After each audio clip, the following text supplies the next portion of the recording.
मैं ध्रुव हूँ मुझे परिणतिनम कर, बनी पूज्य परमात्मा। उसने सारे जग को बताया, परम पूज्य ध्रुव आत्मा। ध्रुव दृष्टि प्रकाश प्रश्नोत्तरी नामक ग्रंथ है। इस ग्रंथ में प्रश्न नंबर 135, बोल नंबर 124 और 124 बोल पर 2 प्रश्न बनाए गए हैं, इसलिए दोनों प्रश्नों को एक साथ लेते हैं। सुनने से सुख मिल सकता है क्या? पहली शर्त तो यही है अपनी कि पर तरफ से सुख नहीं आता है। फिर भी जिन्हें यदि 24 घंटे में एक भी प्रवचन सुनने नहीं मिले तो उन्हें अंदर खेद बरतता है, बरतना भी चाहिए, लेकिन ये अभिप्राय रख के कि सुनने से सुख नहीं मिलता है। देखो सुगानी जी क्या कहते हैं, आखिर कितना भी सुन लो लेकिन सुख तो यहाँ मने अंदर से ही शुरू होता है। यह थोड़ा सुन लूँ इसमें क्या नुकसान है, पीछे अंदर जाऊंगा। यह तो स्वभाव की अरुचि है, यह बात ठीक नहीं है। ऐसा पीछे वाले सदा पीछे ही रहेंगे। मैंने ये वस्तु तो स्वभाव की अरुचि है। सुनने से कुछ मिलेगा, सुनने से कुछ मिलेगा। सुनने से कितना सुनेंगे हम, और कितना तो सुन चुके हैं, कुछ मिला है क्या? हम जागे तो ही खड़े हैं, क्योंकि सुनने में अटके रहेंगे तो आत्मा में कमाएंगे। बुद्धाचार्य जी ने लिखा है ना, गोष्ठी कथा कौतूहल बिगटे, पुद्गल प्रीति न सावे, जब निज आत्म अनुभव आवे। और जब प्रमाण में निक्षेप का ही जहाँ अभाव है अनुभव के काल में, तो और दूसरे संकल्प विकल्प की कहा बात करें। बनारसीदास जी कहते हैं, इस दृष्टि से अपन देखें कि सुगानी जी भी कहते हैं कि आखिर कितना भी सुन लो लेकिन सुख तो यहाँ अंदर से ही शुरू होता है। तो सीधे अंदर में आए ना। 7वीं 18वीं गाथा के प्रवचन में गुरुदेव श्री एक बात कहते हैं कि पहले निर्णय करो, मार धड़ाक के मैं गायक हूँ बस। जैसे चेत राजा का निर्णय कराते हैं या अपना निर्णय कर लो, तो समझ लेना कि सुख यहाँ से शुरू होता है ना। ये थोड़ा तो सुन लो, इसमें क्या नुकसान है, पीछे अंदर जाऊंगा, पीछे नहीं। अंदर जाना क्या है, मैं अंदर विराजमान गायक तत्व ही हूँ। ये तो अधिक सुनने वालों के लिए ऐसा लगता है कि हम पीछे अंदर जाएंगे, लेकिन मैं अंदर में विराजमान गायक तत्व हूँ, पूर्ण तत्व हूँ, निष्क्रिय तत्व हूँ, एक रूप तत्व हूँ, परम पारणामिक भाव, सहज बैराग रूपी शिखर का शिखामणि जो गायक तत्व है वही मैं हूँ नाथ।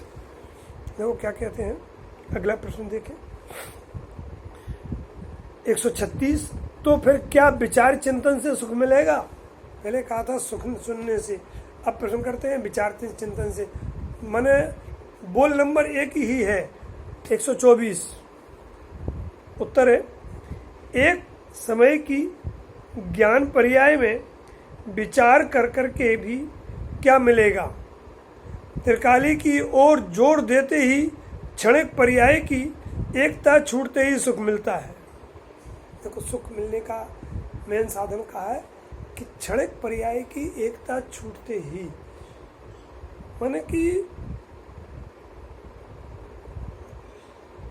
क्षणिक पर्याय की जब तक एकता रहेगी तो सुख नहीं मिलेगा। जब पर्याय की एकता का निषेध यहाँ किया है तो कर्म, विभाव, शरीर और पंचेंद्रिय के भोगों की एकता की तो बात ही बहुत दूर है। एकता, एकत्वता, निजत्वता एक त्रिकाली में ही आना चाहिए, उसी का जोर रहना चाहिए, तो ही क्षणिक पर्याय की एकता टूटेगी। क्योंकि अपने पास 2 ही वस्तु हैं, द्रव्य पर्याय, गुण तो द्रव्य में ही चले जाते हैं। तो यदि द्रव्य में एकता नहीं रही तो सबसे नजदीक पर्याय में एकता रहेगी। पर्याय की एकत्व बुद्धि तो बौद्ध मत है, पर्याय को ही सब कुछ मानना। सुख मिले कि ना मिले, मैं तो सुख स्वरूप हूँ ना। बात तो यहाँ से शुरू होना चाहिए। क्षणिक पर्याय की एकता छूटने से ही सुख मिलता है, और कोई सुख का साधन नहीं है, और कहीं से सुख मिलता नहीं है, मिल सकता नहीं है, मिला नहीं है। इस बात का निर्णय करें हम।